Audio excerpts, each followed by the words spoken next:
Tudo bem com vocês? Estou agora com a frente B de Biologia. Vou ministrar hoje Morfologia Vegetal. Meu nome é Caterine Carvalho, e estou aqui para colaborar com vocês. A morfologia que nós vamos tratar hoje é a morfologia das angiospermas, pois nas aulas anteriores já foi falado da classificação das plantas e foi dado ênfase à questão das angiospermas, porque elas são as plantas mais abundantes e mais estudadas, e por terem uma maior complexidade, a gente também dá essa atenção maior aos seus órgãos, né? Então, a gente vai dar ênfase hoje à morfologia das angiospermas. As angiospermas, elas têm o corpo formado basicamente por raiz, caule, folhas, flores, frutos e sementes. Sabendo a gente que a raiz, o caule e a folha são órgãos que estão voltados para as funções vegetativas, né? É o crescimento da planta, é a estruturação da planta. Já os órgãos flores, frutos e sementes, eles já são voltados para a função reprodutiva da planta. Quando a planta vai fazer a fase de produzir os seus frutos, né, para disseminar suas sementes, a questão também do transporte de pólen para que elas possam perpetuar sua espécie. Então, nessa fase, exige a participação de estruturas especializadas nessas funções, como é o caso de flores, frutos e sementes. E nós vamos ver com mais detalhes adiante. Então, começando pelo primeiro órgão que eu citei, que é a raiz, né? A raiz, ela faz parte de um sistema radicular da planta, né? E ele tem diversas funções. Entre as principais, nós temos a função de absorção de água e sais minerais, a fixação da planta no seu substrato, pode ser no solo, pode ser numa rocha, pode ser até sobre outro tronco de uma árvore e até mesmo na água.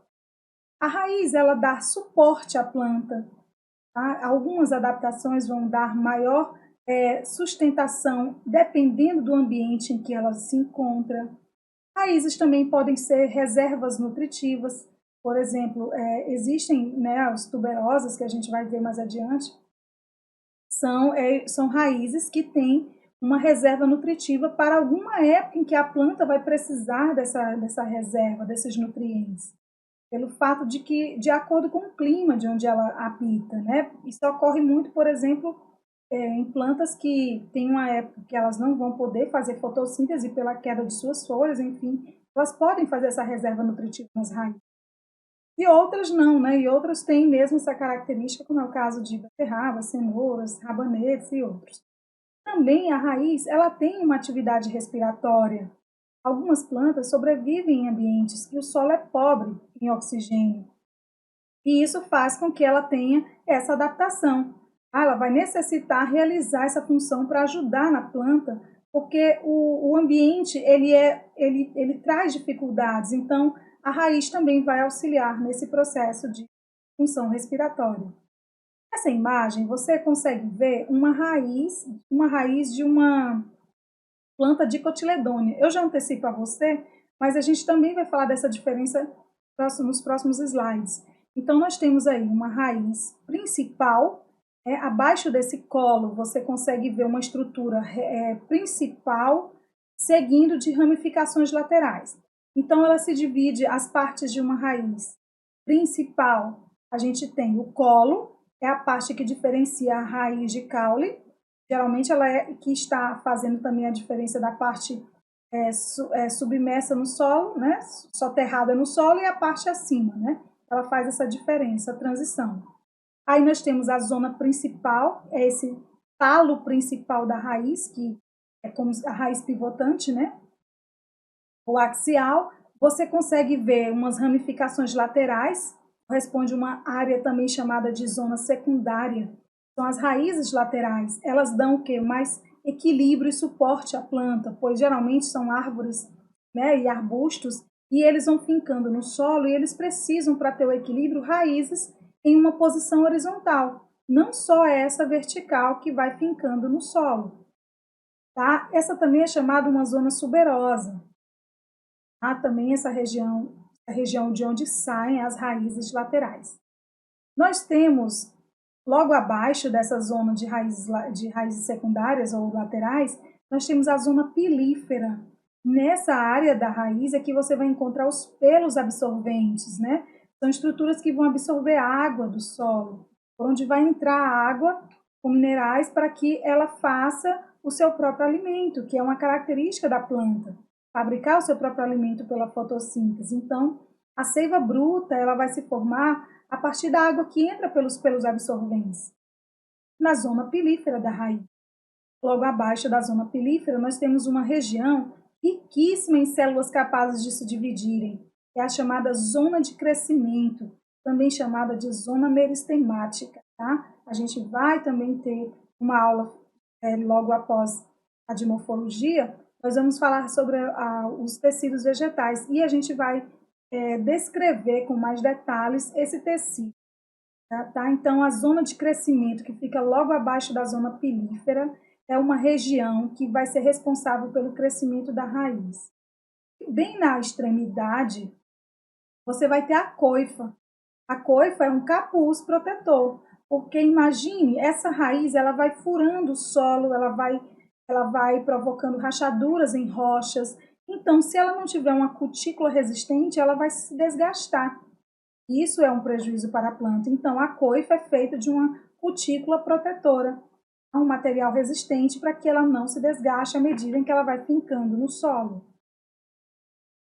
Então, o sistema radicular tem dois tipos principais, né? Como essa do exemplo anterior, que é a raiz pivotante ou axial.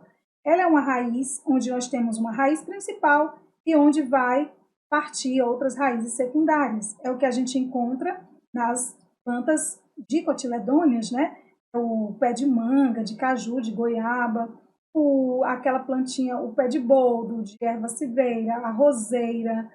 São plantas dicotiledôneas que vão ter uma raiz pivotante ou axial. E a fasciculada ou encabeleira, como você vê na imagem, é típico das monocotiledôneas. Então, aquele capim que tem aquela folha bem, parece uma lançazinha, bem fininho e comprido. Isso, aquele capim, você vê, ele é monocotiledôneo. Se você puxá-lo, você vai ver a raiz dele, parece uma cabeleira, uma raiz, ou seja, fasciculada, toda emaranhadinha, né? Isso, ou seja, ela não define uma raiz principal. Elas vão ter várias raízes, né? Como se fosse uma zona pilífera, parece muito com a zona pilífera. Mas são várias raízes secundárias, né? Não vai ter aquela questão de raiz principal, como a gente vê na pivotante ou axial. Então, essa já é uma diferença de dicotiledônia e monocotiledônia. A questão da raiz, tipo de raiz. O sistema radicular faz essa diferenciação. Outros sistemas radiculares também podem desenvolver adaptações para que as plantas possam sobreviver, ter mais chances de sobreviver a determinadas condições ambientais ou ecológicas. Porque as plantas estão em toda parte, estão em ambientes que têm solos lamacentos, solos secos, né? Florestas com copas de árvores que fecham bastante a entrada de luz. Então, as plantas vão, de acordo com o ambiente em que elas se encontram, elas vão ter adaptações para esses tipos de condições e terem maiores chances de sobrevivência e reprodução. Começando pela raiz suporte, ou a raiz escora, também chamada de raiz adventícia. Ela, como o nome já diz, ela dá um suporte. Ela é uma raiz que fica do lado de fora, por isso que a gente chama aérea, e ela dá suporte e equilíbrio a plantas. Ela é encontrada em plantas leves. Plantas leves como, por exemplo, o milho, né? Pé de milho, pé de trigo, pé de arroz, eles precisam desse suporte a mais do que as raízes. O milho, ele é uma planta monocotiledônea, então ele tem uma raiz fasciculada, ele não tem aquela raiz longa e pivotante que vai fincá-lo no solo. Então, e ele é uma planta leve, então ele precisa de um suporte a mais. Então, nós temos aí as raízes escoras, ou suporte ou adventícias. Elas saem dessas costurinhas que tem no caule do pé de milho. Essas costurinhas que tem no pé de milho, você vai ver mais adiante que é uma característica de um tipo de caule. E a gente vai falar dessa morfologia dos caules também mais adiante. Desculpem. Então, nós temos também outra adaptação para as grandes árvores, né, que são as raízes tabulares. Grandes árvores da Amazônia, das florestas tropicais, principalmente, né, da Mata Atlântica, elas precisam de um suporte a mais também. E para dar toda a sustentação a esse grande peso que é o caule, né, dessa planta. Então, é um tipo especial de suporte. Ela é tão forte que precisa ter um aspecto de tábuas, né? Daí o nome tabulares, são como se fossem tábuas bem na base do caule para dar uma sustentação, para dar uma segurança a essas árvores, porque elas têm grande porte e elas vão estar lá propícias a ventanias, a chuvas, a qualquer mudança. Então, elas precisam estar seguras para que elas não sofram uma quebra do seu caule ou até mesmo uma derrubada por uma condição que vinha acontecer. Tem também as estrangulantes. São raízes aéreas de plantas epífitas. Plantas epífitas são aquelas que vivem sobre outras plantas, tá? Sobre o tronco de outras plantas. É muito comum isso nas florestas tropicais, porque às vezes existe uma competição por luz, né? Porque lá nas florestas é comum a gente ter aquela copa de árvores bem fechadas, fazendo um teto. Então, as plantas menores, às vezes, elas precisam estarem em cima de troncos mais elevados para que elas tenham uma chance de receber a luz que elas precisam para realizar a fotossíntese, que é um processo vital para as plantas. Então, as estrangulantes, no caso da figueiras mata-pau, é um tipo de raiz que ela vai comprimindo o caule, ela vai crescendo, crescendo, ela não fura o caule, ela comprime.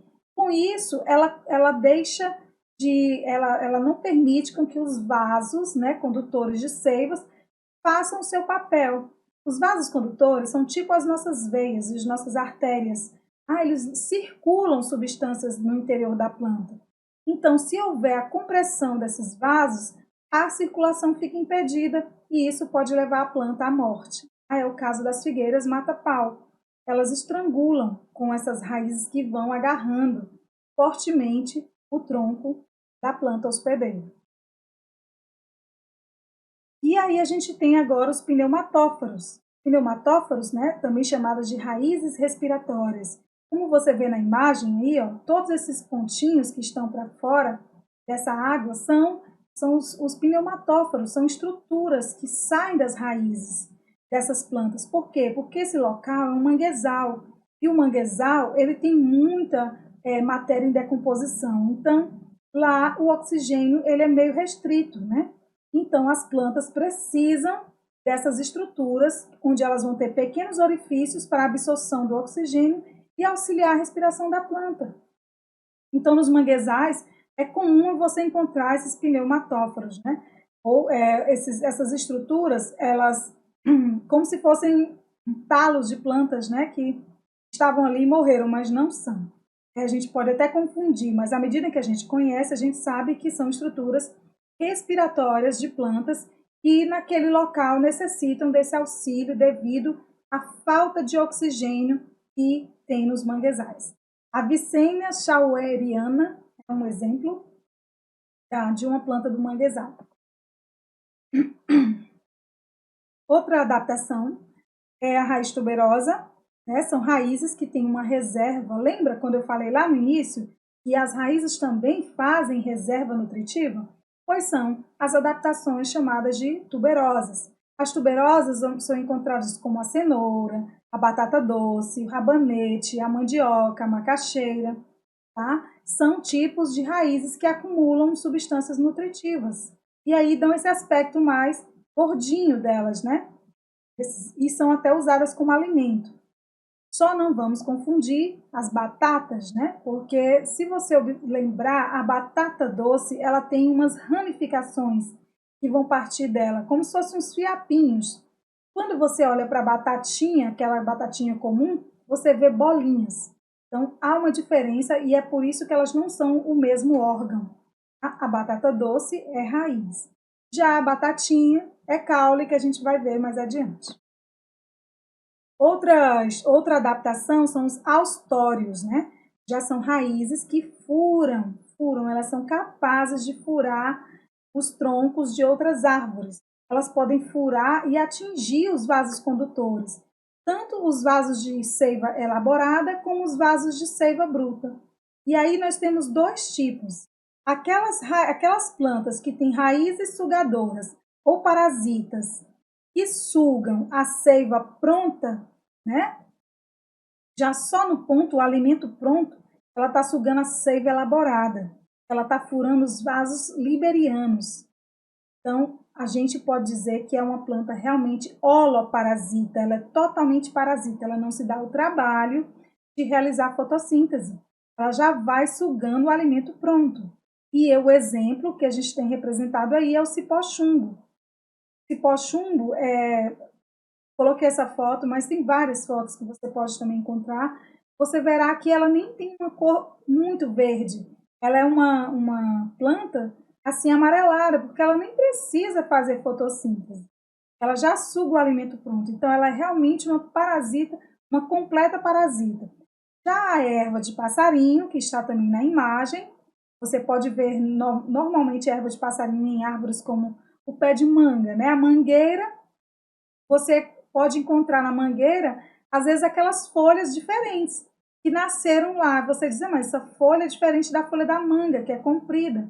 Exatamente, às vezes é uma planta parasita que está ali, tá? E você consegue ver essa diferença. Então, no caso da erva de passarinho, ela fura os vasos lenhosos, que é a seiva bruta. Então, ela é hemiparasita, ela não é totalmente parasita. Ela ainda vai fazer fotossíntese, ela apenas sugou a matéria-prima para fazendo o alimento. Ela ainda tem mais um trabalhinho, então ela é hemiparasita, enquanto a cipó-chumbo é holoparasita, né? Que holo é um prefixo que está dizendo que é total. Tá?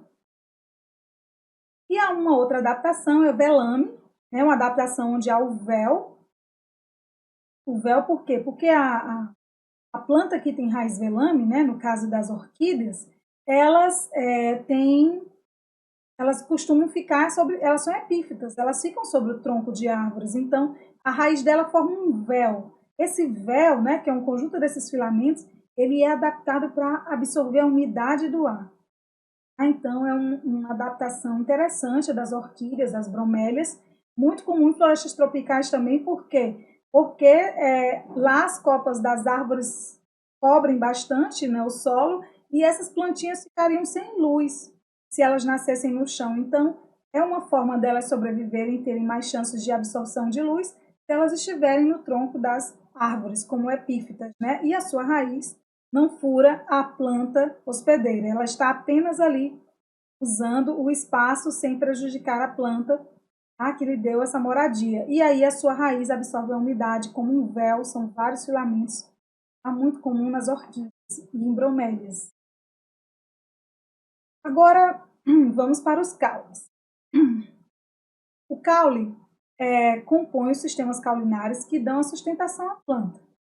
Então, o caule ele tem a sua função principal sustentar a planta, mas ele também vai dar proteção, ele vai também realizar fotossíntese em alguns casos, ele vai também ser uma fonte de reserva nutritiva. Então, o caule é um órgão de função vegetativa muito importante. E é dele que ele sustenta as folhas, os galhos, os frutos, as flores. A organização básica de um caule consiste apenas nessas estruturas que eu vou citar agora. Os nós, que é onde parte as gemas, né? Você vê na imagem gema apical, gema lateral.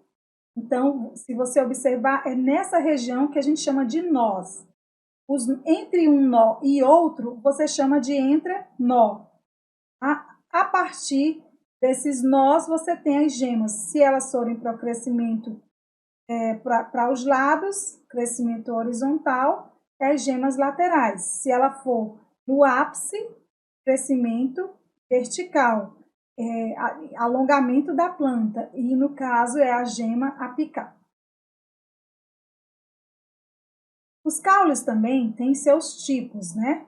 De acordo com a planta, com a característica que ele apresenta.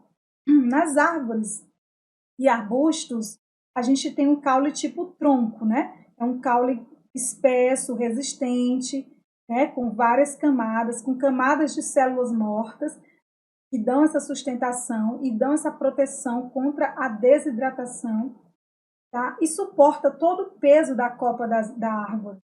Então, ele é comum você encontrar caules troncos, né, com aquelas adaptações de raízes tabulares juntas, né? Porque é uma característica da árvore ter essa espessura maior do tronco, e isso faz com que ela tenha que ter raízes tabulares para dar uma maior sustentação. Nós temos um outro tipo que é o estipe. O estipe é um caule, ele é espesso também, mas nem tanto quanto os troncos, mas ele é longo e as suas gemas só permitem as ramificações só na extremidade.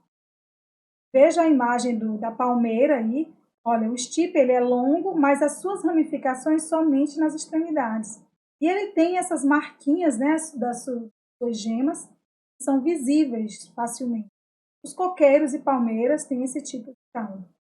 Outra coisa também, voltando aqui ao tronco, né, o caule tronco, as gemas podem partir de qualquer parte do tronco, tá? Então veja que você vê galhos nas regiões mais baixas, nas regiões mais altas, então as gemas estão aí. Agora, já no estipe, não. O estipe só vai ter ramificações do caule só lá na extremidade, onde as gemas se concentram. O colmo é um tipo de... ele é feito de gomos, né? São essas emendas, são pedaços feitos com essas costurinhas. Cada costurinha dessa é uma região de nó do caule. Nós temos o colmo cheio, que é o da cana-de-açúcar, e o colmo oco, que é o do bambu. São esses caules do tipo colmo. Ele tem nessas duas modalidades, gomos cheios na cana e gomos vazios ou ocos no bambu. E essa costurinha que você vê no caule é a característica que destaca os colmos. Veja que a cada costurinha, né, você pode saírem as raízes adventícias, que vão dar sustentação ao pé de milho, por exemplo. Então, são regiões onde temos gemas, tá? E aí, nessa imagem, está representado como um nó. O nó é uma área onde você pode encontrar as gemas do caule. O outro tipo é a haste, né? Os caules flexíveis, clorofilados, de plantas pequenininhas, né? Dos pés de salsas, dos pezinhos de ervas. São caules finos e flexíveis, geralmente eles são clorofilados. O outro tipo são os tubérculos. O tubérculo é um caule subterrâneo, caule com reserva nutritiva. Ele acumula essas reservas para a necessidade da própria planta. E é o caso da batata, batatinha comum, né? A batatinha inglesa, batatinha comum. Essa batatinha, ela vai ter um monte de bolinhas e essas bolinhas vão representar as gemas. Se você esquece uma batatinha na geladeira por vários dias, essas gemazinhas começam a germinar. Germinar não, elas começam a desenvolver. Então você vê elas brotando, né? Vão sair folhinhas pequenas. Então a diferença das batatas, né, é que a batatinha comum, ela é caule, pois ela tem gemas na sua estrutura. E a batata doce, ela é raiz e ela tem ramificação. O outro caule também, o rizoma, é um caule subterrâneo, tá? É um caule que cresce na horizontal e dele vai partir as ramificações que são as raízes.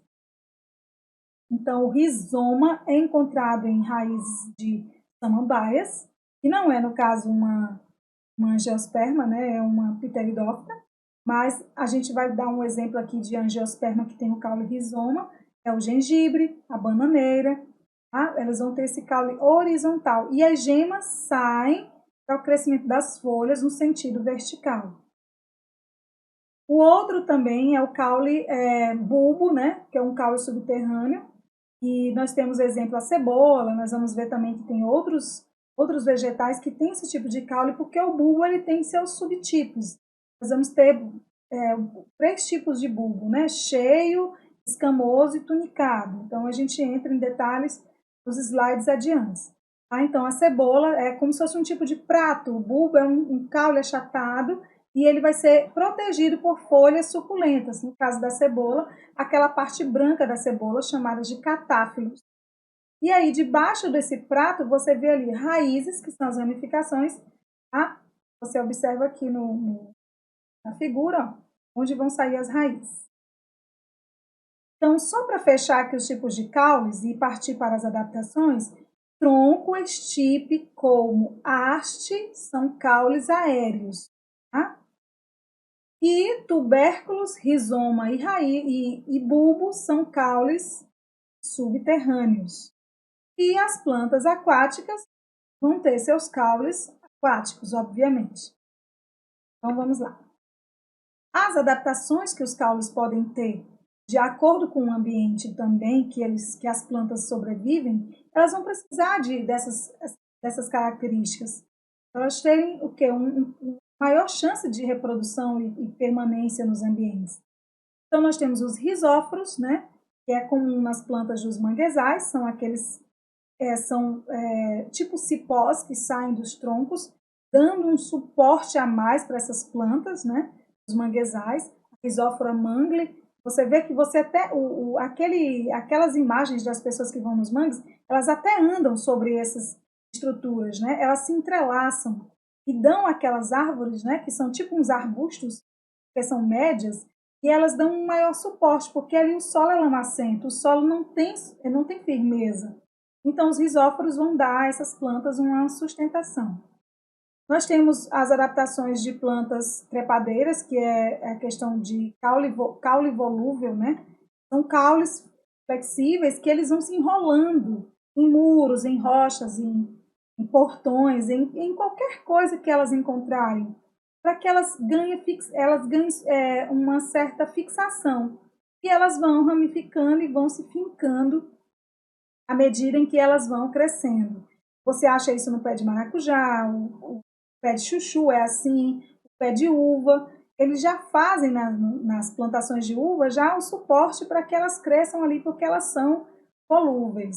E geralmente as plantas volúveis elas têm tipo uns cachinhos espirais, né? Como se fosse um espiralzinho que vai ajudar na fixação, vai tipo amarrando a planta nesse substrato. É o que a gente chama de gavinha, né, que ocorre para ajudar na fixação. O pé de maracujá, o pé de chuchu e de uva tem essa estrutura em espiral, que é o chamado gavinha. Nós temos também o caule rastejante. O caule rastejante ele é um caule aéreo, porque ele está acima da superfície do solo, porém ele cresce na horizontal. Em confronto lá com o rizoma, que ele é subterrâneo e cresce na horizontal, você tem um rastejante que cresce acima do solo e ele só tem um ponto de fixação que é a raiz, tá? Então ele só vai apenas se ramificando. Você encontra muito fácil nos pés de abóboras, de melancia, de melão. Já o estolão ou estolho, ele é também um caule na horizontal e é sobre o solo, ele é aéreo, mas ele vai fixando em alguns pontos. Ele vai criando pontos, não só aqui da raiz, mas ele vai fixando e criando ramificações radiculares à medida em que ele vai se fixando. É o pé de morango. O pé de morango ele vai se fixando em alguns pontos. Então, ele não é que nem o rastejante, que só tem o ponto de fixação da raiz. Outra adaptação, o cladódio. O cladódio, ele acumula clorofila, por isso que ele é um caule verde, né? E as suas folhas, como não fazem fotossíntese porque elas não precisam, quem faz é o caule, elas têm uma adaptação de se enrolar e formar espinhos, como uma forma de proteção, porque, olha, um caule suculento, como é o cladódio nos cactos, numa região quente, seca, que é onde geralmente eles são encontrados. Eles reservam água para poder superar a estiagem das chuvas.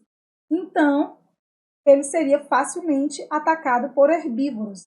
Então, uma forma de proteção são os espinhos, né? Porque afastam os animais que vão atacar aquela planta. É uma maneira de sobrevivência, né?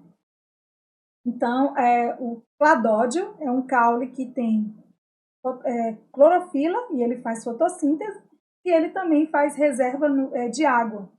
Então, os espinhos o protegem devido a esse grande atrativo que seria para os animais do ambiente onde ele habita. Próximo, o rizoma é um caule, como eu já falei na imagem, horizontal, subterrâneo das bananeiras e gengibre. Os acúleos são projeções epidérmicas, ou seja, da própria camada de epiderme da planta vão crescer estruturas pontiagudas e rígidas, tipo a unhazinha do gato. É o que acontece nas roseiras e ela tem função de proteção mesmo. As roseiras são coloridas, são perfumadas, elas tinham que ter uma proteção a mais porque elas são alvo fácil de ataque de herbívoros. Então, esses acúleos servem de proteção para essas roseiras. Dando continuidade às adaptações de caule, nós temos o espinho. O espinho é um ramo, né, pontiagudo, com função protetora também. Os espinhos, quando você vê espinho, ou ele evita a perda d'água, porque no caso lá do cacto, as folhas em forma de espinho tanto protege contra o ataque, como também evita a perda d'água, já que as folhas fazem trocas gasosas. E no caso do espinho, ele é uma ramificação do caule, e ele tem função protetora. É o pé de limão, o pé de lima, de laranja. Eles e outras plantas também têm espinhos. E eles afastam também os predadores, porque o limoeiro ele tem um cheiro agradável, então ele é facilmente também atraído, né, por animais. E aí, esses animais, ao encontrarem a planta, eles vão se deparar com os espinhos protetores. Outra adaptação, o tubérculo, que eu já falei, que é uma adaptação de caule subterrâneo, reserva nutritiva, batatinha comum ou inglesa, e o bulbo. Como eu disse, o bulbo ele tem seus 3 tipos, né? Ele é em forma de prato, ele está envolvido por um conjunto de folhas suculentas, que são os catáfilos, e ele vai dar o quê? Uma proteção às gemas do caule bulbo. Ele é um caule subterrâneo, como eu já falei anteriormente. Então, nós temos 3 tipos de bulbo.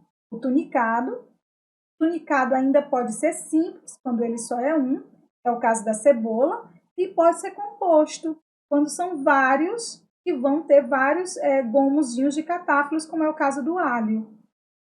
Nós temos o escamoso, presente nos lírios. Se você vê uma planta lírio e puxá-la, você vai ver que embaixo ela tem uma bolinha, aquilo ali é o bulbo do caule, que é o tipo de caule dela, é subterrâneo. E nós vamos ter o bulbo cheio ou sólido, né? Um desses 2 nomes está correto, que é encontrado no açafrão. O açafrão também, a plantinha do açafrão, se você puxar, você vai ver que ele vai estar subterrâneo em uma forma de bulbo. Olha aí os tipos, as imagens. Você vê o escamoso, que é dos lírios. Você vê o sólido, ou cheio, né, que é o do açafrão.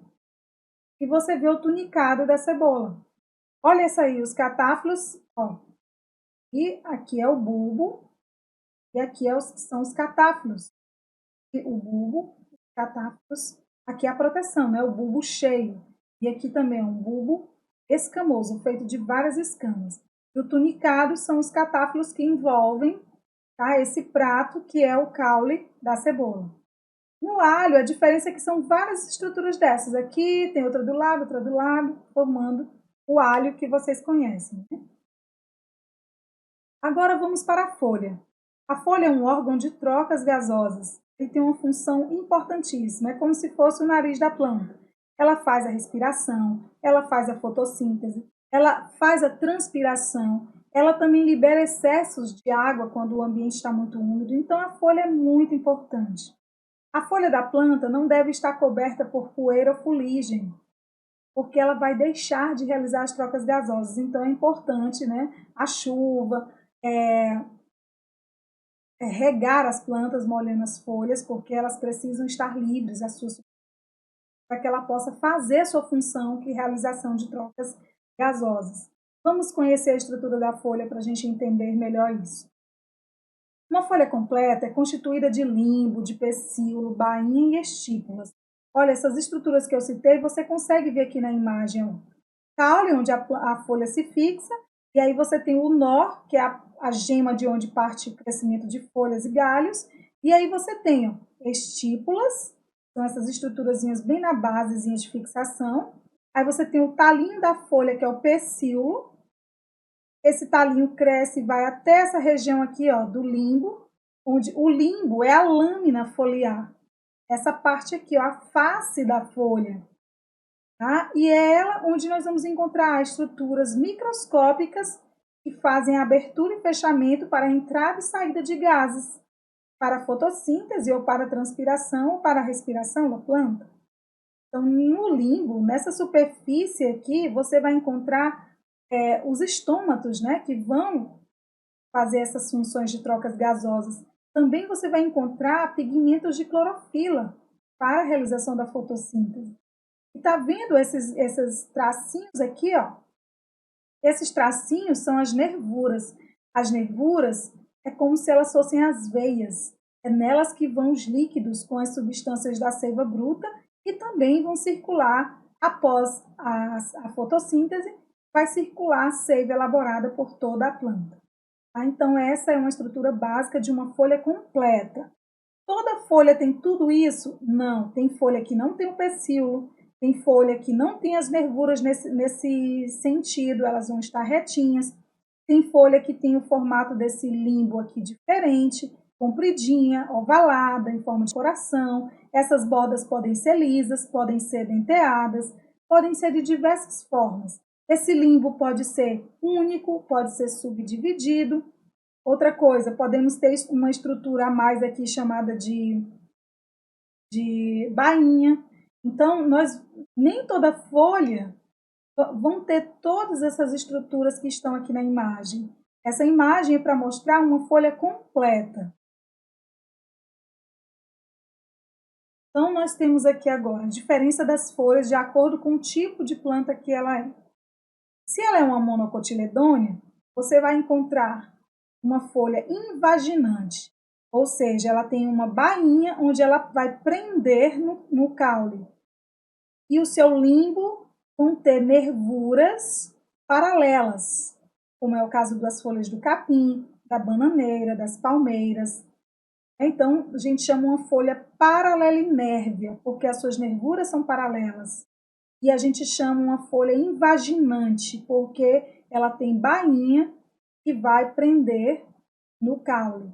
E o limbo ela tem, porque toda folha vai ter, né, esse limbo aqui, no caso dessas folhas que a gente está falando. A dicotiledônea já tem uma folha peciolada, porque ela tem aquele cabinho que a gente chamou de pecíolo. Estava na figura anterior. Veja o pecíolo, e a partir do pecíolo vem o limbo, né, com suas nervuras, a nervura principal e suas nervuras secundárias ou reticuladas. A gente chama também, ó, folha peninérvia ou reticulinérvia, ou folha peciolada, e é uma folha típica das dicotiledôneas. Essa já é uma diferença para você, ao olhar uma planta, já conseguir diferenciar se ela é monocotiledônea ou dicotiledônea. Então, eu posso olhar aqui uma planta como uma grama do jardim, eu posso já dizer que aquela grama é uma planta monocotiledônea, pois ela tem suas nervuras paralelas. Eu vou olhar o pé de goiabeira, de acerola, de manga e já vou ver uma folha com as nervuras nessa disposição aqui. Uma principal e outras reticuladas, secundárias a ela.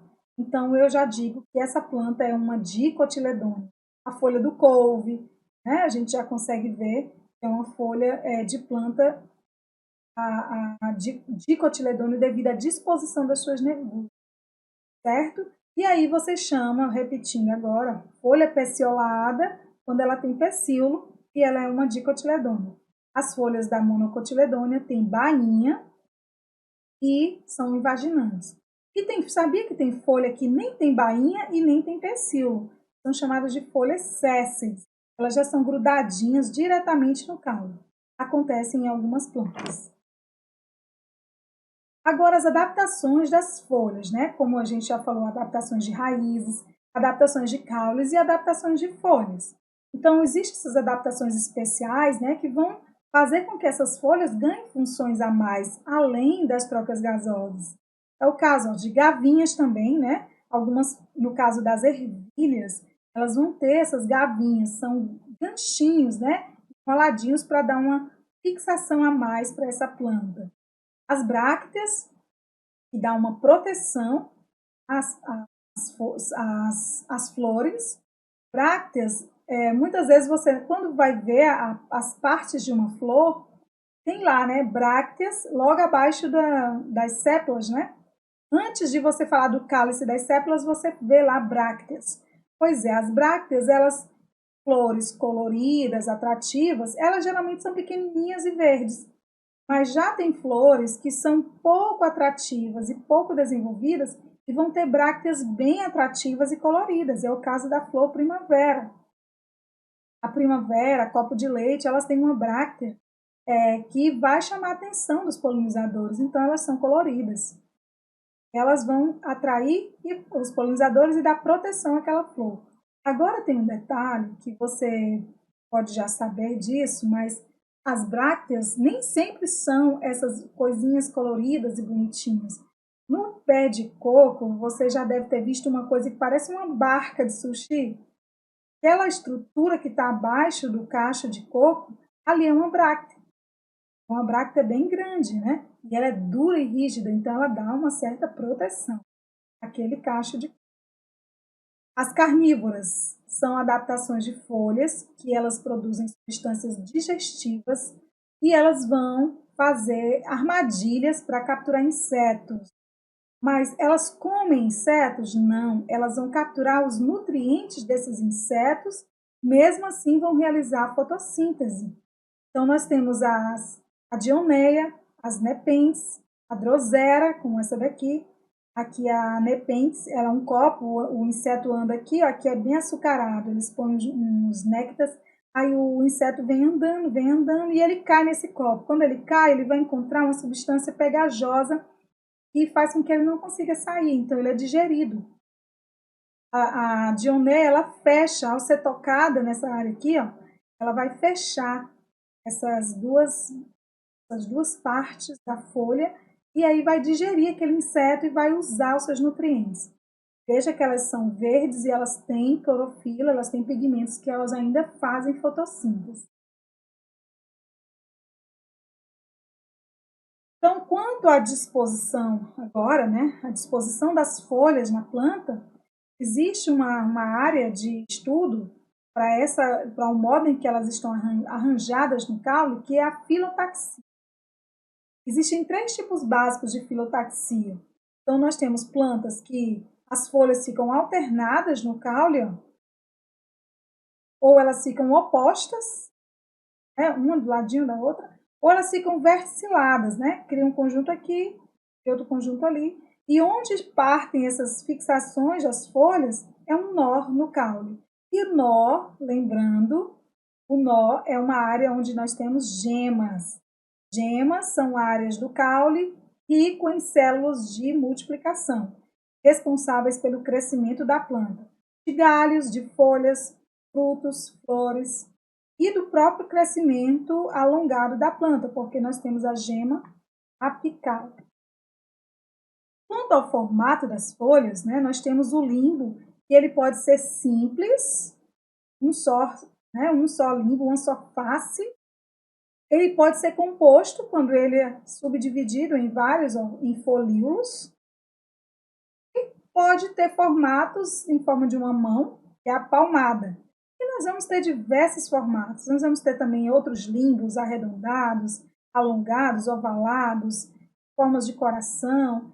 Vai variar muito. É uma diversidade, né? Só para saber, aqui, essa página que eu coloquei para vocês, que o limbo pode se comportar de diversas formas, mas nele nós vamos encontrar as mesmas estruturas, nervuras e estruturas microscópicas, que são os estômatos, que nós vamos, que eles são responsáveis pelas trocas gasosas.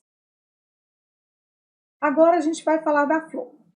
A flor é o órgão reprodutivo das plantas, das angiospermas, porque ela é a exclusividade das angiospermas. Até agora que você viu os grupos, Briófitas, pteridófitas e gimnospermas, nenhuma apresentavam flores, somente as angiospermas. E isso faz com que elas tenham um sucesso adaptativo. São as flores que permitiram às angiospermas estarem em maior abundância no planeta. As flores, elas são órgãos sexuais da planta. Os órgãos sexuais que eles podem ser hermafroditas, quando uma flor tem partes masculinas e femininas.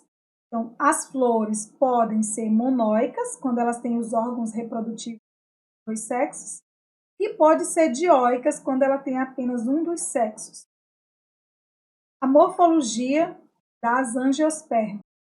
Então, olha aqui, uma flor completa, uma flor masculina, uma flor feminina, mostrando que uma flor pode ser hermafrodita com as estruturas sexuais femininas, como é que é um estigma, estilete e ovário, que formam o gineceu, e apresentando também a antera e os filetes, que formam os estames, parte do androceu, parte masculina.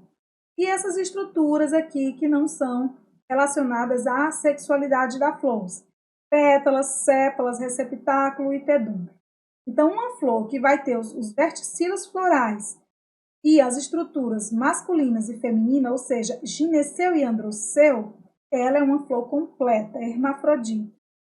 Mas eu posso encontrar uma flor apenas feminina, é o caso, flores apenas com o gineceu, que é o estigma, estilete e ovário, e claro, com os verticilos de corola, que é o conjunto de pétalas, e o cálice, o conjunto de sépalas, e o pedúnculo. E posso encontrar flores masculinas que vão ter apenas os estames, que é a antera e o filete. No caso, somente o androceu, pétalas, sépalas e pedúnculo. Então, a gente vai em receptáculo, né, que é essa área mais alargada aqui, ó, logo abaixo do ovário. Então, nós podemos encontrar flores nessas modalidades. Para uma flor feminina produzir frutos, ela é preciso a chegada de pólen no seu estigma. Se ela não tem aqui o androceu perto, vai chegar de fora. Algum agente polinizador vai levar esse pólen. E da mesma forma, a flor masculina, ela vai ter que ter um polinizador que leve esse pólen até uma flor, a sua parte feminina de uma flor. Uma flor completa, ela também pode ser polinizada por ela mesma, pelo próprio androceu que está ali do lado, ou por outra que venha através de um inseto, de um pássaro, ou do vento, enfim. Então, a gente vai falar também dos agentes polinizadores mais adiante.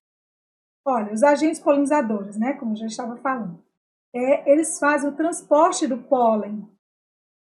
Então, nós temos o vento, que leva, por exemplo, o pólen do milho, do trigo, é o chamado anemofilia. O vento, ele leva esse pólen, geralmente de flores que não têm atrativos. Então, são flores que não dependem do animal para levar o pólen. Então, essas plantas, como milho, trigo, aveia, elas não têm, o pólen é levado pelo vento.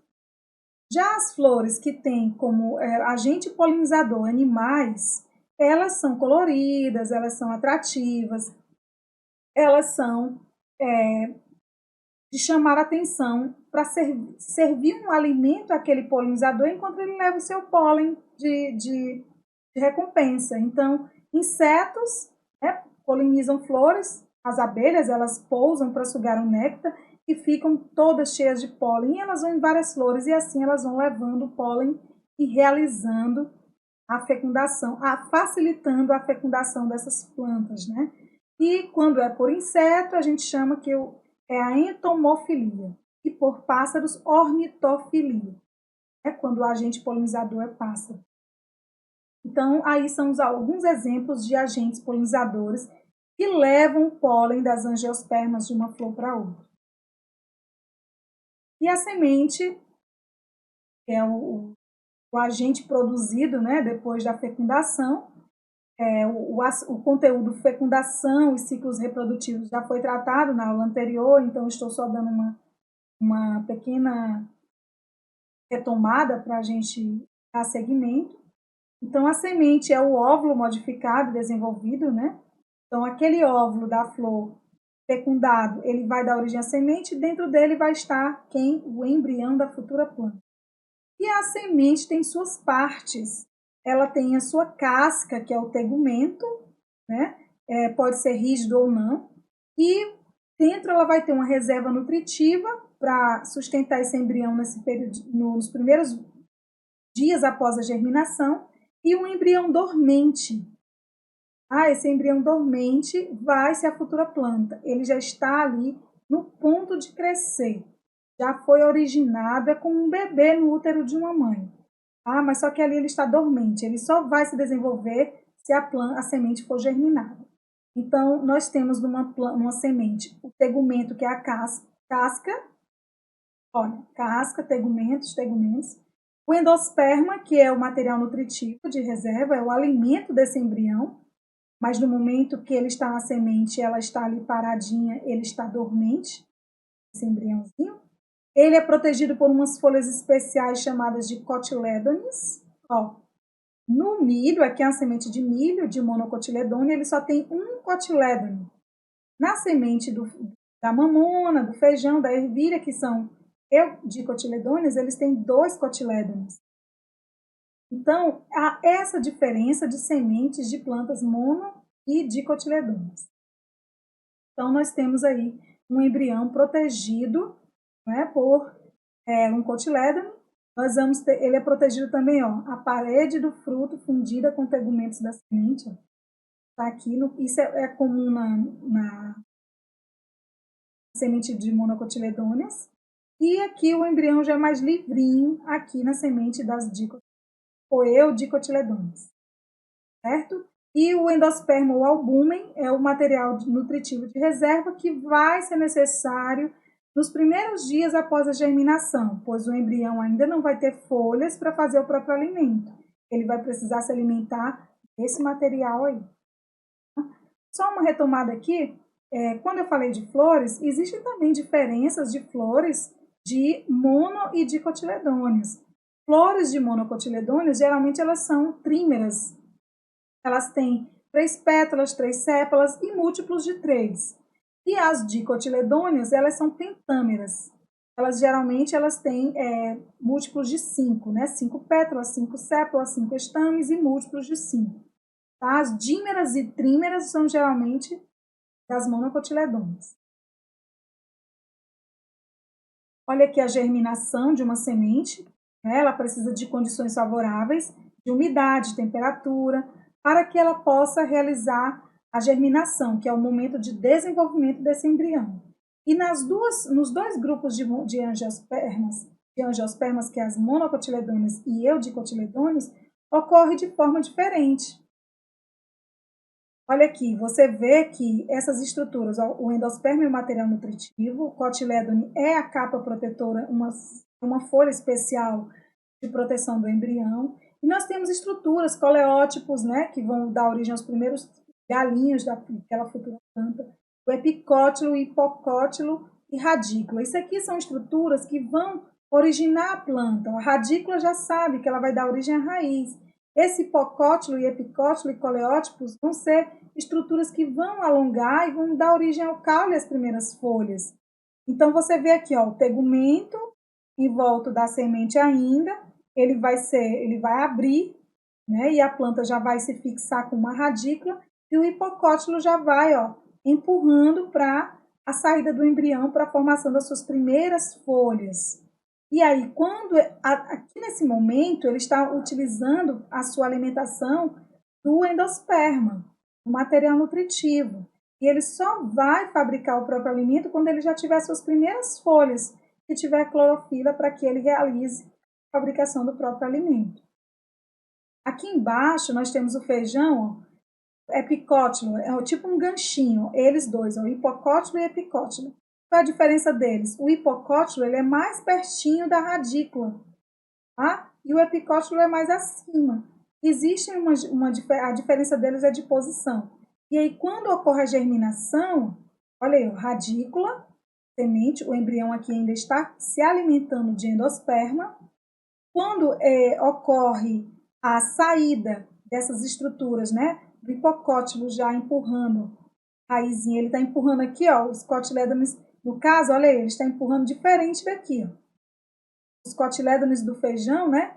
Eles vão ser empurrados para cima, eles vão ficar ainda lá fora, acima do solo, até a saída das primeiras folhas, para que elas façam fotossíntese. Então, você conseguiu ver um pouco de diferença da forma que é empurrado, né? No caso do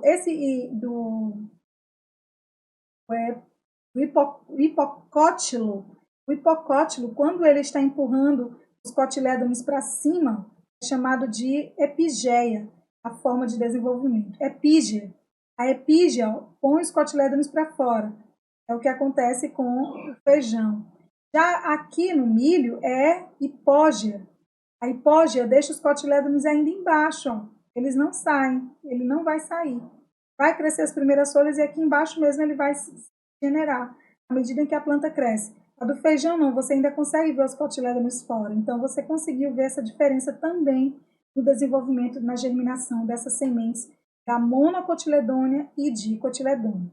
Então, olha aqui, só para fixar, ó, você vê que esses epicótilo e hipocótilo, né, vão empurrar o crescimento dessa planta, ó, empurrando o embrião para ele desenvolver e ainda põe até os cotilédones para fora, no caso do feijão, que é uma dicotiledônia. E aí só vai fazer o seu próprio alimento quando tiver as primeiras folhas. No pé de milho, que é uma monocotiledônia, você vê que o cotilédone, que só é um, ele vai ficar aqui embaixo mesmo. Então, no caso, o cotilédone que fica embaixo é hipógea, e aqui o tipo de desenvolvimento do cotilédone que fica fora é epígea. Ok? As plantas também, elas têm uma forma assexuada de reprodução, né? E é a propagação vegetativa. Como é essa reprodução? É através das gemas. Lembra? Pé de morango, que tem o estolho ou estolão? Olha aqui, ó. Eles vão ter pontos de fixação. Cada ponto desse é riquíssimo em gemas. Gemas que vão, ó, originar raízes, galhos, novo pé de morango. Isso é uma propagação assexuada, é uma forma de propagação vegetativa, é uma forma assexuada da planta também se desenvolver. Através de mudas, né? Vamos plantar, eu pego uma muda, uma mudinha de uma planta, uma plantinha pequena já com todos os componentes e ela vai só crescer. Basta ter uma gema, né? Então, olha a batatinha também, ó. Aquelas gemazinhas da batata podem também desenvolver uma nova planta. Ah, comum também, as gemas da batata vão crescer. Porque vão gerar, são gemas, são locais onde você vai ter uma grande quantidade de células capazes de se sofrerem mitose e gerar uma formação de um novo órgão. Agora os frutos. Os frutos já são estruturas que vão corresponder ao ovário amadurecido e desenvolvido, né? E vão, claro, proteger as sementes, vão fazer parte do ciclo reprodutivo, porque eles são atrativos. Eles protegem a semente e também servem de alimento para os seus disseminadores. Então, o fruto é como se fosse uma carta convite, né, para os disseminadores das sementes. Então, olha aqui, você vê que o fruto ele tem também as suas partes, né? Então, nós temos uma parte que envolve a semente chamada de pericarpo. O pericarpo ele é feito de epicarpo, a casca mais externa, o mesocarpo, que é a parte carnosa, mas também em frutos secos ele pode ser seco, fibroso, duro, e o endocarpo, que é uma camada que envolve a semente, e a própria semente. Então, essas são as partes de um fruto, e ele pode diferenciar se o fruto for seco ou se o fruto for carnoso, como é o caso desse do exemplo. O abacate é um fruto carnoso porque ele vai ter seu pericarpo, que é as camadas epicarpo, mesocarpo e endocarpo, carnoso ou suculento. Então, por isso ele é um fruto carnoso. Nós vamos também ter uma tabela onde nós vamos ver aqui os tipos. Os frutos podem ter o seu pericarpo suculento e ser classificado como fruto carnoso, ou ele pode ter o pericarpo seco, que é classificando o fruto como fruto seco. Dos frutos carnosos, nós temos a baga, é aquele que tem várias sementes. Então, o tomate, a laranja, a uva, a melancia, o pepino, o pimentão, o maxixe, a abóbora, são todos frutos do tipo baga, fruto carnoso tipo baga, ok? Porque as sementes são livres. O drupa já é um fruto carnoso que tem uma só semente. Então, ó, o tegumento da semente funde-se à parede do pericarpo, formando um caroço. Então, frutos que têm caroço, azeitona, ameixa, manga, pêssego, o abacate, a nectarina. Vamos ver aqui mais. Que você lembra aí. Frutos drupa, né? Só tem um caroço no meio. Então, todo fruto que você lembrar que tem um caroço, pequi, né? É drupa. Ele vocês não conhecem, né, dessa região aqui, é o bacuri também, muito bom, mas ele também é um fruto drupa. Então, a gente tem vários exemplos assim. Já os frutos secos, que são classificados por terem o seu pericarpo seco, ou duro, né, ou fibroso, nós temos dois grupos também, que é os deiscentes e os indeiscentes. Os deiscentes são aqueles que se abrem naturalmente quando amadurecem. É o caso da vagem do feijão, da ervilha. Eles já se abrem, amadureceu, eles se abrem. Os indeiscentes, eles não abrem quando maduros, eles ficam lá com aquela casca dura e tem que, se alguém for se alimentar deles, vai ter que quebrar. Os indeiscentes, eles têm três tipos ainda. É a cariópse ou grão, né? Quando a semente está ligada à parede do fruto por toda a sua extensão, é o caso do milho, do trigo, do arroz. O aquênio, que é quando uma só semente é ligada à parede do fruto, uma só semente se liga à parede do fruto, mas é só em um ponto. É uma semente fácil de ser retirada do fruto seco. É o caso do fruto do girassol. Você consegue tirar a sementezinha, ó, que só está presa a um ponto. Já a sâmara, ela tem a estrutura, a parede do ovário é formada por expansões aladas. A sâmara, ela é um fruto seco alado, é um fruto que está adaptado a ser levado pelo vento. Tá? Então, nós temos a tipuana, cabreúva, são exemplos, são plantas que vão ser levadas pelo vento. É um fruto seco. E aí a gente segue com mais um tipo, que é aquele fruto quando ele não tem fecundação e mesmo assim o ovário se desenvolve. É o que você chama de fruto partenocárpico. Partenocarpia é uma forma de reprodução onde não há fecundação dos óvulos. Óvulos não fecundados desenvolvem. Isso acontece em animais e acontece também nas plantas. Nós temos aqui, no caso, a banana, e esses pontinhos pretinhos da banana são óvulos não fecundados, e o ovário da flor da banana se desenvolveu formando a fruta banana. E a laranja da Bahia também. Então, esse tipo de reprodução partenocárpica, né, pode dar origem a esses frutos aqui.